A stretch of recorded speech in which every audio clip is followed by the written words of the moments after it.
por que eu devo aprender sobre arquitetura de computadores, ou sobre organização de computadores, ou qualquer outra disciplina que está relacionada com a área de arquitetura de computadores?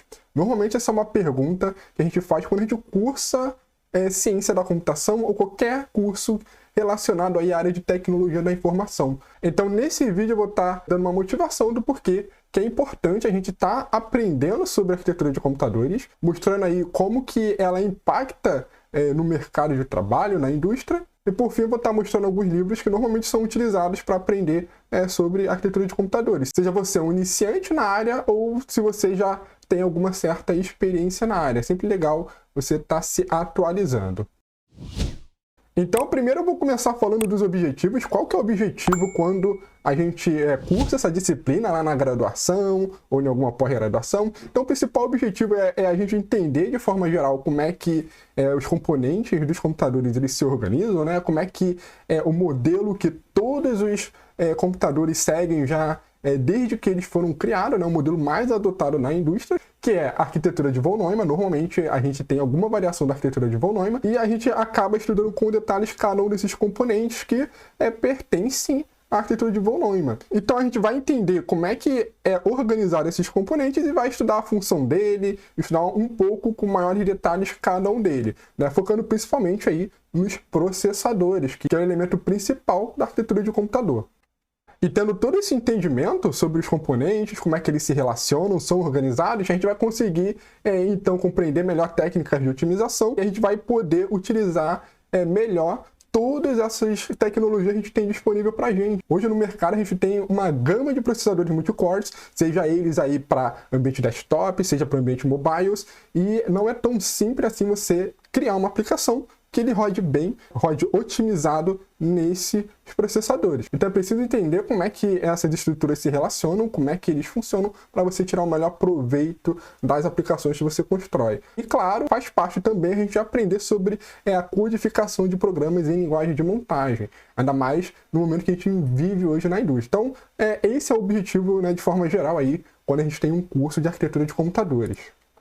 Então a gente tem algumas motivações que estão ligadas diretamente tanto o mercado quanto a indústria. Então aqui eu separei algumas áreas, né, de pesquisa e também que empresas multinacionais estão procurando profissionais qualificados, né, que eles tenham expertise em uma dessas áreas. A gente vê que essas áreas estão cada vez mais crescendo, sempre surge alguma nova área e a gente vê que a base do entendimento para desenvolver algo na área, a gente precisa ter o conhecimento sobre arquitetura de computadores. Então a principal área que vem aí surgindo já há alguns anos é a programação paralela, que ela surgiu com a vinda aí dos processadores multicore. A gente costumava dizer que os processadores single core, os programadores eles viviam na era do almoço grátis, porque você tinha uma aplicação, se você quisesse melhorar a sua aplicação, você não precisava recompilar o código nem mudar ele, bastava você compilar uma geração melhor do processador, né, que variava aí a cada 2 anos a 5 anos, e você conseguiria, sem recompilar sua aplicação, você conseguiria obter aí melhora de desempenho, porque os processadores eles costumavam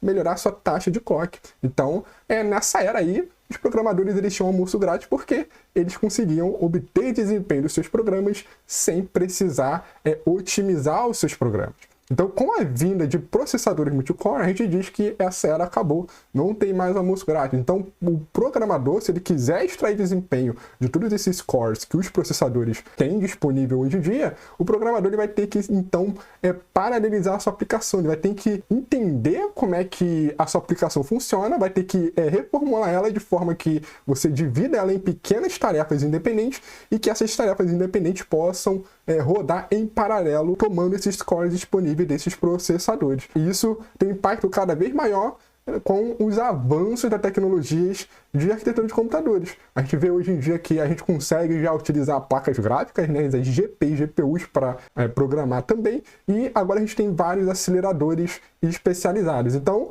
a área de programação paralela é hoje em dia aí um dos mercados que mais cresceu na indústria. Então, há necessidade, várias empresas estão precisando de gente que tenha conhecimento dessa área para paralelizar suas aplicações, porque a todo momento elas estão trocando seus data centers, seus computadores, que estão querendo rodar melhor o seu produto, né? Normalmente é um programa que resolve algum algoritmo de forma muito eficiente e elas precisam, então, otimizar o máximo possível para que esses programas rodem bem nessas novas tecnologias, nessas novas evoluções na área de arquitetura de computadores. Então, essa é uma área que cresceu bastante e está em alta no mercado, né? Diretamente a gente tem a área maior, que é o High Performance Computer, ou HPC, que é a computação de alto desempenho. Então, nessa área de computação de alto desempenho, a gente lida, então, com supercomputadores, que são computadores que têm milhões de nós. Tá? Então, só para mostrar para vocês como é que anda essa área, né? Vamos entrar aqui no site do Top 500. Ó, então aqui eu estou no site Top 500, tá? Que é um site que ele mostra quais são os 500 computadores mais rápidos do mundo. Essa lista ela é atualizada a cada 6 meses, então estou vendo aqui a lista que foi atualizada em novembro de 2020. O primeiro colocado, esse supercomputador Fugaku, né, aquele aqui do Japão, olha quanto score ele tem 7.630.846 cores. Então a gente pode imaginar que são supercomputadores com uma grande disponibilidade de nós, e como que a gente vai então fazer para utilizar esses 7 milhões de nós apropriadamente, né? Como é que é a comunicação, o que eu devo alocar ou não. Então esses supercomputadores eles costumam tomar um prédio, né? Alguns andares de um prédio, e ele tem várias especificações. Então é importante estar entendendo isso para que a gente consiga criar uma aplicação que ela rode bem nesse tipo de supercomputador. Então, mais aí um motivo de você ter conhecimento sobre arquitetura de computadores. Então, continuando a próxima área, a gente vai ter, então, Cloud Computing, que é a computação em nuvem, que hoje tem vários serviços que a gente tem disponível para estar usando. E a computação em nuvem, ela é um conceito, né, que ela traz essa transparência para o usuário, mas só que por baixo dos panos, ela precisa ser implementada de alguma forma. Então, a computação em nuvem, ela é implementada com base de máquinas virtuais. E para que esses sistemas todos funcionem, você tem que otimizar o máximo possível a sua camada de middleware, que é a camada que cuida dessa transparência para o usuário, para que a computação em nuvem consiga prover, né, a maior característica que ela tem, que é a elasticidade e essa transparência. Então, normalmente, você que trabalha com o desenvolvimento de aplicações, em algum determinado momento, você vai estar se preocupando com escalabilidade, que é você deixar a sua aplicação escalável. Será que você consegue aumentar uma maior quantidade de usuários sem sua aplicação travar? Será que é possível fazer isso? Então, para que você consiga tornar sua aplicação escalável, é essencial que vocês entendam sobre a arquitetura de computadores. A forma de como você vai organizar as memórias, como é que seu programa vai lidar com isso. Então, agora a gente tem aí o crescimento sobre containers também, aí, com a popularização do Docker, né? E entendendo sobre arquitetura e sistemas operacionais, você vai conseguir lidar bem com esses novos conceitos que estão surgindo aí no mercado e na indústria. A próxima área que a gente tem é a computação heterogênea. Como a gente agora tem uma gama de processadores multicores, agora a gente tem processadores especializados, temos aí a GPU para executar programas de uso geral, que a gente consegue desenvolver uma aplicação que rode nela. Então agora a gente tem processadores diferentes, a gente tem processadores heterogêneos. Então, como é que a gente vai rodar um único programa que rode nesses processadores diferentes, cada uma com uma determinada característica? Então, essa área de computação heterogênea tem crescido bastante, tá? Tanto aí na indústria, principalmente como serviço de cloud, e também na área de pesquisa, que a gente tem a todo momento formas de como que a gente comunica, como é que a gente organiza a nossa aplicação para rodar em um ambiente heterogêneo, tá? Com computação heterogênea. Da mesma forma, a gente tem a área de computação reconfigurável, que a gente tem algumas placas que a gente consegue reconfigurar ela criar algum acelerador específico. Então, aí, exemplo de aceleração que a gente pode ter é, por exemplo, um hardware que ele consiga executar somente algoritmos de criptografia, né? A gente vê que a segurança tem aumentado a sua importância aí durante os anos. A gente vê aí a vinda aí do Bitcoin, né? Que normalmente a gente tem uma segurança maior envolvida. A gente tem também o avanço da área de inteligência artificial, principalmente a área de Deep Learning. Então, é muito comum você ter algum hardware que ele facilita ali o treinamento dessas redes. Então, tem sido uma área com bastante visibilidade, que tem crescendo bastante. E, além disso, elas também têm surgido como serviço também de Cloud Computing. Então, a gente começa a ver que uma área liga a outra, né? E, por fim, aqui a gente tem uma área que está mais na área acadêmica, área de pesquisa, que é a computação quântica. Cada vez mais a gente vê algum desenvolvimento, algum crescimento aí sobre essa área de computação quântica, com diversos modelos de computação quântica, e daqui a algum tempo essas máquinas podem se tornar populares, e para que você consiga entender como é que é a organização do computador quântico, você precisa entender como é que é a organização, né, de um computador hoje em dia. Então a gente tem, por exemplo, o conceito de bits, né, que a gente vê em arquitetura. No computador quântico a gente vai ter aí os qubits, né, que são os quantum bits. Então ele tem uma forma peculiar de funcionamento e que provavelmente, quando essas máquinas se tornarem disponíveis, então vai ser aí mais uma necessidade de conhecer sobre a arquitetura de computadores para facilitar o entendimento aí sobre a arquitetura de computadores quânticos, tá? Para a gente conseguir programar bem, de forma eficiente e assim conseguir explorar melhor essas novas categorias de computadores. Então, mais uma motivação extra, eu coloquei aqui no LinkedIn procurando sobre a área de arquitetura de computadores. A gente viu aqui, ó, tem bastante opções de vagas e a gente vê algumas bem interessantes, que é a da Microsoft, né? Temos aqui uma oportunidade de intern, é um pesquisador interno, né, como se fosse um estagiário, né, para atuar na área de arquitetura de computadores, né? A Microsoft, ela tem investido aí na Azure, que é o seu serviço de nuvem, e sempre está contratando gente para melhorar esse serviço, deixar ele mais eficiente para que ele atenda sempre um maior número de usuários. E outro trabalho que a gente vê também aqui é da NVIDIA, que é a principal pioneira de usar GPUs para programação de aplicação de usos gerais. Então tem bastante oportunidade aí, mais aqui especificamente nos Estados Unidos, mas tem crescido também com oportunidades no Brasil.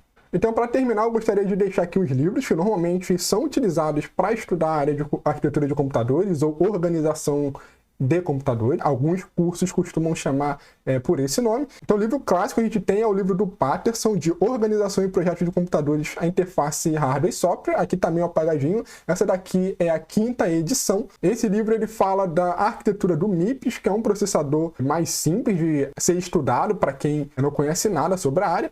A 6ª edição tá para ser lançada esse ano, se eu não me engano, eu acho que já até lançou algumas versões, e na 6ª edição ele separou em diferentes arquiteturas. A gente vai ver aí que tem um livro somente sobre o RISC-V, que é meio que uma evolução do processador do MIPS, né, o conjunto de instruções mais adotado aí na indústria, e temos também uma edição voltada somente para o ARM, que é uma arquitetura que teve bastante crescimento nos últimos anos, principalmente aí com o mercado de mobile. Então esse livro é o mais utilizado para aprender arquitetura de computadores. A gente também tem um outro livro do Patterson, chamado de Arquitetura de Computadores, uma abordagem quantitativa. Esse livro ele é mais indicado para quem está fazendo aí uma pós-graduação, né, seja aí uma especialização, mestrado, doutorado, que ele foca mais nos conceitos mais atuais, né, sobre níveis de paralelismo que a gente consegue explorar nas máquinas atuais. Então ele tem meio que um pré-requisito de você saber coisas do primeiro livro que eu mostrei.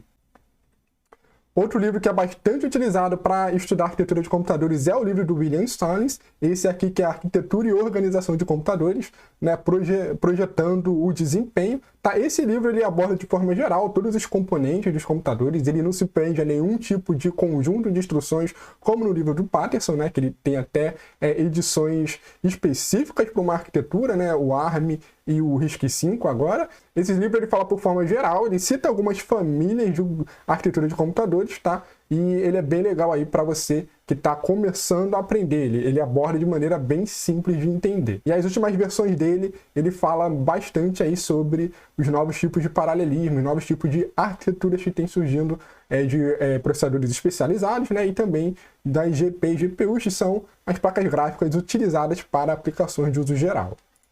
E por fim a gente tem esse livro aqui que ele já é um pouco antigo, tá? Que é o livro do Mário Monteiro, Introdução à Organização de Computadores. Ele é um livro em português que fala de forma geral todas essas características. Normalmente as primeiras disciplinas sobre arquitetura de computadores costumam também utilizar ele. Então são esses os motivos para aprender arquitetura de computadores aí no curso de computação, seja ciência da computação, sistema de computação, entre os demais cursos de tecnologia. Eu peço para você que deixe aqui no comentário se você viu algum outro motivo que é importante estar aprendendo arquitetura de computadores. Então vou finalizando por aqui e eu espero vocês no próximo vídeo.